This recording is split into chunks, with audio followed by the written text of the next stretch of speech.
This is a relationship business that involves numbers. That's it, plain and simple. And in a business where almost everyone could be a client, you must be friendly to everyone. Think about your business contacts, particularly those who you enjoy. You'll find that most have one thing in common. They're your friends. People like friendly people, and your personality could be your greatest marketing strength. When a client calls, even if it's a bad time, in a friendly voice say, "Let me research that and I'll call you back in the morning." What's a good number to reach you? Also, when you greet your clients, do so with a smile and a handshake. Always be pleasant.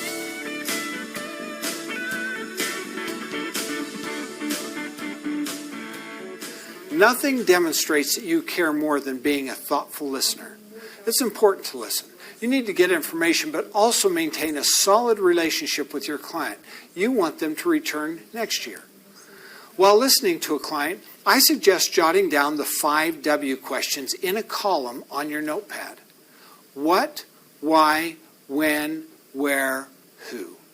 If you can answer all of these questions, you likely have the information you need to give advice. If you don't, then follow-up questions may be in order. Regardless of when the questions are answered, let your client finish the discussion before you begin sharing your advice. And when being asked questions, it's a good habit to recap their question and then confirm that you understood correctly.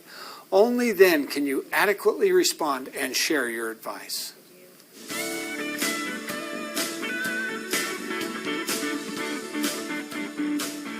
Be patient. Take your time. If they don't have all the answers, say, "Well, in order to complete your tax return, here's what we need." Make a list on a piece of paper. Go over to your copy machine and make a copy of that list. Hand them the original and put the copy in their folder. Tell them to get back to you when they get the information. An experienced tax preparer overcomes the urge of impatience. Anger gets you nowhere. When feeling annoyed, some people count to 10. Others take a deep breath and ask to be excused from the situation. Whatever tactic you use, smile when you do it. Don't let someone catch on to the fact that you're annoyed. Over time, you'll find that utilizing these skills enables you to handle situations more courteously. You'll find that you have to count less often or leave the room less frequently.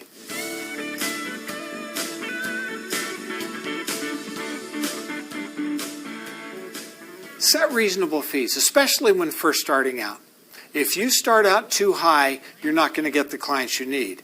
As we've discussed before, you can charge some clients by the forms that you complete, and you can charge some by the hour.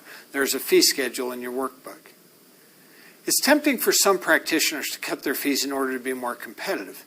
This hurts in 2 ways. First, they're needlessly reducing the potential income they could earn.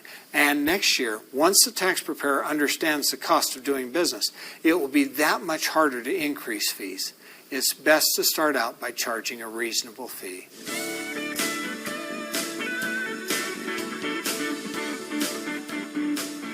One professional tax preparer received a call one day from an elderly client. He had been doing this client's tax return for years. This client lived with an elderly lady who had her taxes done by one of the country's major tax preparation firms. The lady, in the meantime, had become disabled and couldn't get out to the tax office. She called the tax preparer who had been doing her return for years and asked, "Listen, could you come over and pick up my tax information because I can't get out?" Her former tax preparer answered, "No, if you can't deliver it to me, I can't do your return." So she called her friend's professional tax preparer who agreed to pick up the information. He came back to the office and completed a return and then drove it back to her home to be signed and delivered. From this, not only did he cement his relationship with his former client, but he also gained a new client for the rest of her life. Furthermore, who do you think she talked about with all of her friends when the subject of taxes came up? From time to time, articles will arise from various trade journals that could be helpful to one or more of your clients. Simply make a copy, attach a sticky note saying, "Thought this may be helpful, enjoy," and sign your name. Add your business card to provide handy contact information. With this much attention, there is no question as to whether your client will return for next year's tax season. There's a marketing term for this. It's called TOMA, or top of mind awareness. Using a TOMA strategy, the professional tax preparer becomes the first name a client mentions when discussing income taxes with their associates. We do this by going the extra mile throughout the year.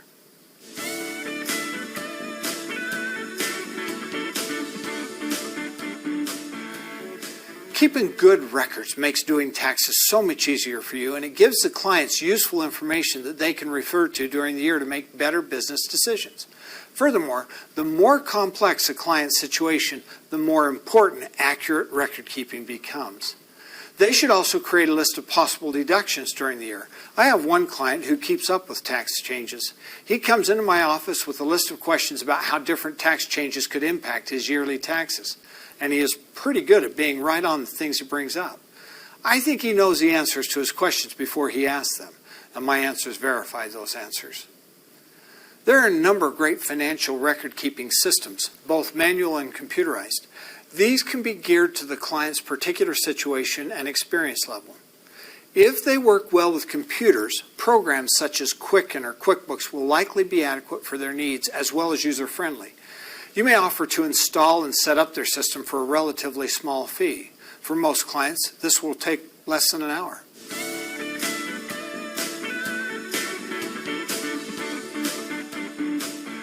Although 2/3 of all revenue is derived from tax preparation, in the average tax practice, nearly 4 out of 5 tax preparers also offer accounting, payroll, and/or bookkeeping services to their tax clients. For instance, one valuable service you can offer is financial consulting. Universal's business analysis tool will provide an in-depth report on how a client's business compares to his peers within the same industry and size.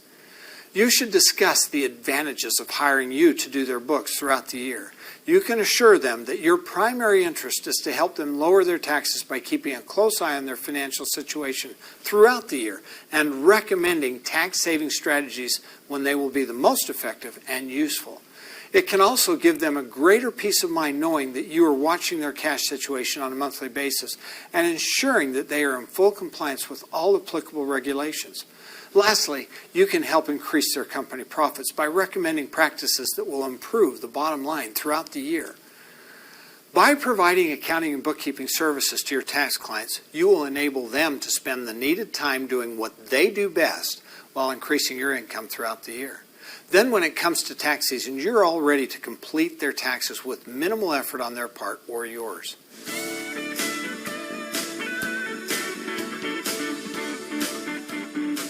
I've mentioned this before, and I really can't emphasize it enough. You must maintain confidentiality. Do not tell your spouse, your friends, or your neighbors about your clients and what might be on their tax returns. Clients will appreciate that, and it will inspire loyalty that will bring them back year after year. If confidential information does get out, you're likely to lose a client forever, plus anyone he may tell. There could be some legitimate requests for information. For instance, imagine that your client's brother calls you and says that he needs some information about his brother's return. He says that he has talked with your client and the client instructed him to call you. What do? First, be kind and do not judge. It's likely that what he's telling you is correct and that the client did instruct him to call you. Explain, however, that you must get the client's permission personally before you can share this information. Ask the caller if he knows where you can reach your client. Make sure to ask for a number so that you can call the brother back. Then, check with your client, obtain his approval, and follow through with the brother. Surprisingly, poor office practices can also break the rules of confidentiality. Make it a practice to keep your client's files under lock and key when not being used. And never leave the office with the client's file open for others to see. If someone walks into your office while you're working on a client's return, close the file or cover the material so that the information cannot be accidentally seen by your visitor. Finally, use passwords to ensure that others cannot access files they shouldn't.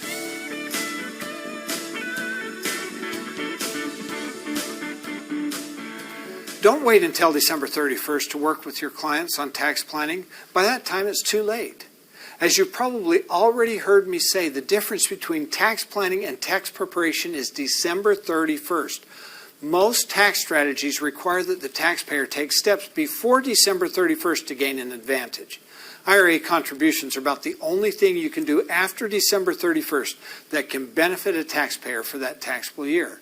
Everything else needs to be set up well before the last day of the year. So, if you want to provide the greatest benefit to your clients, offer to meet with them in December to review their tax position. Review their tax return from last year to see what has changed in their personal situation. Talk with them about events that have occurred that may affect their taxes this year. If you identify any new strategies that would help them, offer suggestions at this time and explain what they need to do to utilize those advantages before December 31st. Past experience has proven that your results will be much more successful if you take the initiative to make this appointment with your clients. In fact, many successful past graduates send out a letter to each of their past clients and contacts inviting them to visit their office at a specific time. In the letter, it may state, "If this isn't convenient, simply call me and we'll make other arrangements. I look forward to finding new and better ways to save you money." There's no question that some of your clients will fail to show up and won't let you know in advance. So have a favorite novel or other activity on hand so that your time is put to good use. They'll still appreciate the fact that you tried to help them.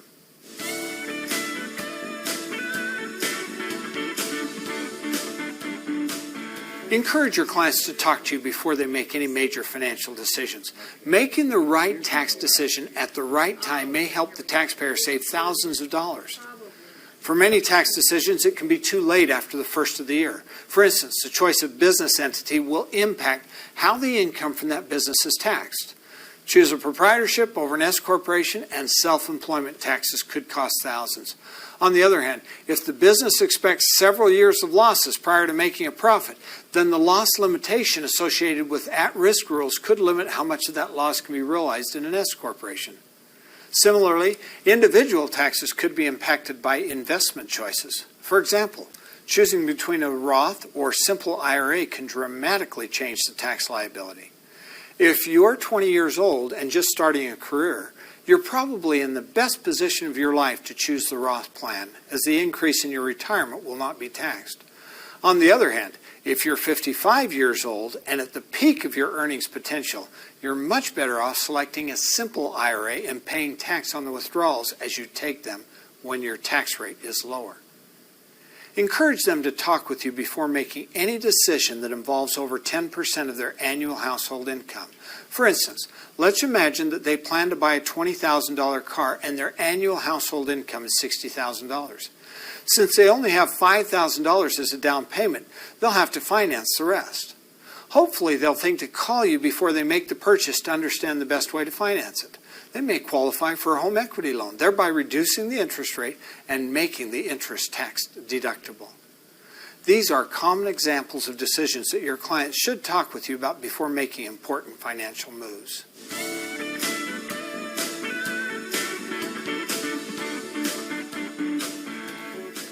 Everybody enjoys being remembered on special days.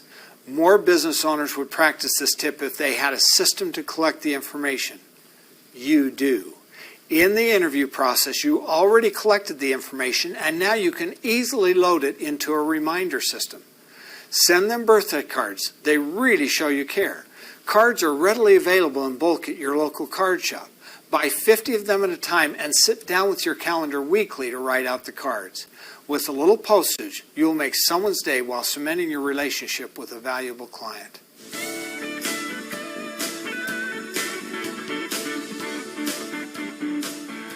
You also must be tactful. You must never joke about a client's income or the type of work they do. The golden rule is so important when working with clients. I make it my policy to always speak positively when discussing an individual's personal situation, regardless of whether the person is around or not.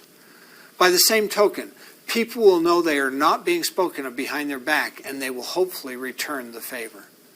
Tact also includes being politically correct. Never put a person down, either in or out of their presence, particularly regarding their race, religion, age, gender, or social status.